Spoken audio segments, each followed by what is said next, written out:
So hello guys, welcome to GERALD'S Empire Show, and today niko na rafiki wangu wa miaka mingi sana ambaye nimetembelea saidi ya Mkuru kwa Rube, na ako na story pia na ningetaka tusikize story yake. So bro, ni aje? Poa sana Gerald. Karibu sana, and maybe you can introduce yourself. Okay, my name is General Miden. Hiyo ni jina yangu ya mtaani, and you can also call me, my official name is David Onyango Koth. So I live in Ruben. This is like my promised land, the Canaan. You see, this is where I was brought when I was taken from street back in 1984, and we were taken to a place called Feed the Children here in Ruben. So when that place came to the project came to finish, then see, then I was transferred to another place called Boarding Children's Home in the year 1996. Yeah. So from there, when I left this place in 1996, I was in class 4. But when I was taken to Bakita, I was in 1997. I was taken to class 7. So the people who were there, the director for Mkuru Promotion Center, Sister Mary, she's the one who helped me now, because she saw that I can make it instead of going to class 5 and 6. So I was taken to class 7. So that's where I did my at St. Bakita primary. I did my class 7 and 8. From there, I left that place. I was taken to Kiambu in a high school called St. Joseph High School. 4 years from there, then I started my own life at Mkuru kwa Kayaba. I stayed there. Then after some times, a friend of mine helped me with a job. He recommended me at a place called Kohlenberg Foundation, and that friend happened to be Gerald here. He's the one who recommended me to get that Kohlenberg job, at a Kohlenberg Foundation job. So I did there for 2 years, and that's when I did my college at Kenya Institute of Development Studies. He was also there doing counseling. We were with him there, but he was a bit ahead of me because he started a bit earlier. So from there, the job got finished. Then I was referred to MSDP, whereby the director for that place was Gilbert Ouma. But it's like Gilbert Ouma never wanted me to go there because I was sent there. I was referred to go there by Sister Mary. And you see, Sister Mary is the overall director for Mkuru Promotion Center. So the director for MSDP never wanted me to go there because he saw that I was sent by his senior. So it was like he found it very uneasy for me to stay with him there. So I started my artwork there because I could not just stay there idling, waiting for something that I had to do something. That's when I started my artwork, something to keep me busy. And in the meantime, I was also doing music, because music I started when I was also in high school. We were doing a talent show. That's when I came to discover that I can do music. So I was doing music and art, making these things. Then from there, I've been doing art and music, but you see, music in Kenya is not paying well. So I have to rely much on this rather than music alone. But I also do much of training in music, hoping that one day I'm gonna make it bigger than. I'm just preparing, you see. Yeah, I have different foundation. A foundation in artwork, a foundation in music, a foundation in social work. So I have something. I cannot stay without a job. At least I'm finding something to keep myself busy. Now, Onyango, I've seen that you're making really nice sandals here, and do you normally deliver these sandals to people, or maybe they come and pick from where you are? Yeah, both. Sometimes when somebody can make an order, and they can do a physical delivery, or they can come, they can look for me and come.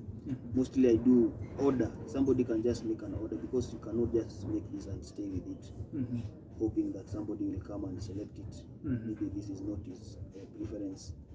So somebody have to come and make an order. I want this color, purple, pink, and I want this size. You take the size. Wow. Yeah. So guys, kindly support this young man here. As you can see, really making really nice sandals here, just here inside Mukuru. And it's not easy, as he's saying. Life is not that easy. He has said that he has also been doing some music, and he has not been so lucky with the music, but at least with sandals, at least he's able to make a living out of it. So kindly support this young man as you also continue subscribing to Gerald's Empire Show, because these are the kind of stories that you'll keep on receiving. Yeah. So Onyango, now maybe you can put them aside. Yeah. I know living in the slum, it's not one of the easiest way, and if my memory does not fail me, I know you have lived in this place for so many years. So maybe what are some of the challenges that can you point out that you have been able to encounter in this place? There are so many challenges, like crime. Crime is everywhere. But you find somebody like me, crime doesn't affect me much, because I could also have been a criminal, but I know the importance of being humble. But you find those who are criminal, most of them knows me, so they don't interfere with me much. So apart from crime, there's also business. That, like this business that I'm doing, you see the people in the ghetto, they don't have money to buy this art, because art, you know, it is something expensive. So people in the ghetto, it's like you can sometimes somebody can make an order, but he or she is not serious to come and collect what he or she has ordered. But when you take it outside there, people from outside, they have money that they can promote you. They can buy it with the money that is desirable with the work that you are doing. But here, in like this one, I'm selling it 800. See. But when I'm outside there, maybe in Saudi, maybe when we are at exhibition, this one I can sell it up to even 3,000. Wow. But here in the ghetto, even selling it at 800, somebody is still gaining a lot. I want you to sell it at 300, which is very impossible. And it takes a lot of time. It can take you, making this one, not less than 8 hours. Wow. And that one you have really struggled. Continuous 8 hours for you to finish it within a day. That is only one pair? Yeah. This one pair, yeah. Because if you make it and sometimes you are out, come back, you can even find you are still making it for 2 days. In 2 days, yeah. Yeah. When we started this interview, you did say that you spent some time, like there's a time you were living in the street, and some good Samaritan sort of like helped you, and you were put in a children's home. What made you probably get into street life? The story is so long, because maybe I can just summarize. Yeah, it's okay. Because immediately when I was born, from the time I was born, I was left by my mother before I even started walking. That's when she left my father. Then my father had to go and collect me from my mother's home. Then from there, I grew up with my auntie. I was in fact thinking my aunt is my mother, because you know when you are young, you don't know the transfer that took place. So I stayed with my auntie there, thinking that she's my mother. Then at one time, taken to another aunt. I was brought back to my father. He was staying with another stepmother. The stepmother was very harsh to me, so I was not finding comfort in that house. I was even sometimes denied food. Sometimes I was even beaten and told never to tell my father. So there was a night that stepmother was beaten very bad with my father because of beating me every day. Then the following day, when my father was at work, she left me. She stole everything from the house. At that time I was in nursery, below the age of 5. So she left me outside. Then she cheated me that she has gone to hospital because she had a child. I don't know whether she was my father's child. I don't know whether she has come with that little baby. So she cheated me that she has gone to hospital, and she left me outside there. But she collected everything from the house.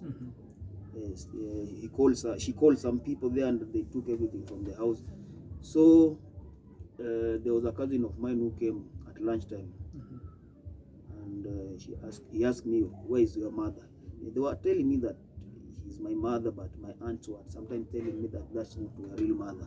See, so when that cousin came and asked me, "Have you eaten?" "No." "Where is your mother?" I told him that she went to hospital. "At what time in the morning?" "What did she carry?" "She came here with people and they took everything from the house." "Huh? At what time?" Then he tried to follow her where if he can find him, only to come and confirm that everything has been stolen from the house. Then from there, when my father came in the morning, I was transferred to another aunt, the last born to my father. Then from there, one day, I was collected from that auntie and taken to my grandmother to the up country. Then we came back. Then after, it was not sweet at her country because the man, the brother to my father, who was following my father, he was sometimes mentally disturbed, and he had a mental health, mental problem. So he used to beat me so bad. I was not even living at that moment. I had to seek refuge at other places. So when my father came back to the up country, he took me from there and we started. He took me to Kibera, where he was staying in Kibera Siranga, next to Kibera Dam. Then from there, but my father was somebody who never liked to take people to school. He didn't value schooling. So that's when I even came to realize that he was even worse than his brother. He was beating me every day. Sometimes he could sit like this and tell me, "I have not beaten you today." So you could just sense today there's a lot of danger in this house. You cannot finish that day there. When you are being told like that, you have to seek refuge from immediately. So I ran so many times from home, so 1,000 times I cannot count.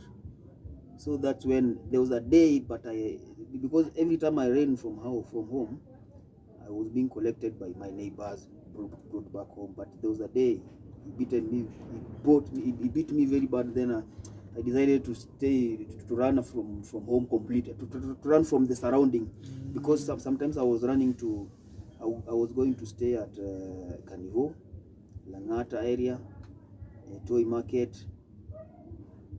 So the last time it was in 1994, mid-1994. That time I decided to change the place where I'm going to stay. Then that's when I found myself in Dandora town, Wood Park, Kenyatta Market. Then from there, somebody used to come there and tell us that I'll take you one day to where there are children like you. I was at the age of around, I was approaching 12. So there was a day he came there. That man who usually came and tell us that one day I'll take you to where there are people like children like you. Then there was a day he came and he called us when he was in Kenya bus. "Hey, come. Then we just entered the bus and from town to Kibe to Ruben village here where I am now. That's why I'm calling this is my stepping stone, like my Canaan. This is where I started, I can recall very well, I can relate to where I started feeling like this life, because I was taken to children home called Feed the Children. Then we stayed there till 1996 when I was in class 4, then transferred to Sister Mary's place at King Bodwin Children's Home. Yeah, I found so many friends there. Yeah. Wow. Thank you for that sharing. And I know it's not easy being under people who each and every time they are just beating you for no reason, and that is so sad. And now I know after probably you were taken to Save the Children home, then to King Bodwin Children's Home.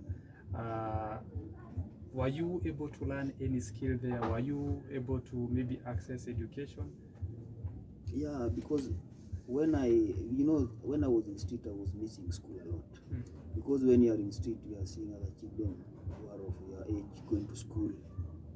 Then you could go and peep through the fence the way children are playing football. They are in uniform and you are just in the street. So I used to miss school a lot. So when I got that opportunity to be taken to school, so when I was brought to Feed the Children, I was taken to class 2. I like school very much. We were taken from town. We were 3 of us, but the 2 of us ran away. They left me alone there. They were not able to come to school early, so they could not. They knew very well when they come to school late, they are going to be beaten and that they're going to be killed. So they ran away. So that's when I was not able to run away from that place, because when you are alone, when you are walking in the street alone and the city council see you or the police, it will be very easy for the police or the city council to catch you. But when you are many, everybody will run to his own, to a different direction. Yeah. So from that,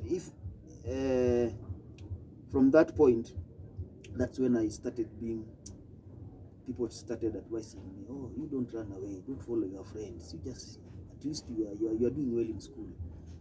Even the principal, the headmistress at Gatoto Primary School here in Ruben, she was so kind to me. She treated me like a mother. She could even give me money to go and watch a movie instead of going to look for what we call chamber. Because every weekend she used to give me 20 bob or sometimes 10 bob. You go and watch a movie. If you go during the weekend, I don't want to see you going to chamber looking for scraps. Oh, chamber is looking for scrap metal. Scrap metal, and exactly. Plastics, just to go and sell them to get some money. Yeah. Okay. So she used to treat me very well at school. I treated very well. Then at children's home, big boys were being told not to beat me. So at least I started finding some kind of friendly places for me. Then when the Feed the Children got finished, then transferred to King Bodwin Children's Home. Then when Sister Mary was very well concerned with the schooling and that, and I enjoy the place very much, because at King Bodwin, at least, instead of going to look for 2 bob and watch the movies at video shows, at King Bodwin you could find there's a TV where you can watch TV from Friday evening to Sunday. So at least I found I was enjoying my own at least I was finding my kind of pleasure at King Bodwin, where other children there could not know what I was thinking, because according to my previous experiences, I could see a difference. That this is a good place. Instead of going to look for money to go and watch movies outside during the weekend, I can be very busy studying during the weekdays. Then during the weekend, we are just here. We can even go and play ball in the field. There's a field there. So it was to you like King Bodwin was like maybe a heaven for you, because you were in a position to access at least some good things that you're not getting outside that place. And maybe for how long did you stay in that children's home? At King Bodwin, I stayed there from 96 to 98. to 98. Yeah, where I finished my standard 8. When you cleared your primary education, did you continue with high school education? Yeah. I was taken to St. Joseph High School in Githunguri, Kiambu. Okay. Then after